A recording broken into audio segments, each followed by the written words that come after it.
کلدھم joint action committee کی آزاد کشمیر میں امن و امان خراب کرنے اور شرپسندی پھیلانے کی منصوبہ بندی کا بھانڈا پھوٹ گیا۔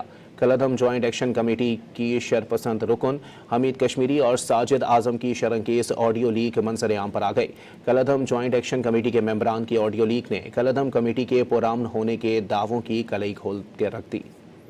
السلام علیکم۔ وعلیکم السلام بھائی صاحب، ٹھیک ہے؟ ساجد بلدی میں ٹھیک ہیں؟ شکر آپ نے سناؤ؟ الحمدللہ۔ میں یہ پتہ کریں اگر ہم سے کوئی جلوس ہے نا تو سنا میں نہیں وہ جلوس سے نہیں ہوا کہ عمر زیرو مکریہ ہے ادھر داخل ہوا کل داخل ہوا انہیں 2 دن میں ٹکر ہے کل لگی ہے ہمارے کو سریلے کی میں بہت مارتا ہے کل داشیا کورٹ میں کل بھی روکی ہے کل بھی روکی دیکھا نا چوریاں داشیا انہوں نے پول کھڑا ہے کسی میں اس کے کو 500 رکھنے والا تھا پول جنگ تیار دے ایک دفعہ آپ لوگوں داخل ہونے گیا تو دیکھا بندیاں آتے رہے اعلان کر سو کہ قاتل حوالے کرو 2.5 گھنٹے تو اندر آپ لوگ خالی کرو کچھ دیر تک میں نے کہا دیکھی سنی ہے کہہ رہے ہیں دیکھی سنی ہے کہہ رہے ہیں اور لگے ان چھوڑنے میں بڑی بے شرمی ہونی بڑی آتی کی بڑی ڈیل کروائی ہے سارے اپنے لیڈر وہ بات صحیح یہ مسئلہ لوگ مر رہے ہیں پہنا ہے اس کرنے کا بارہ لوگ پیش کرنے جاری ہے ان شاء اللہ تعالی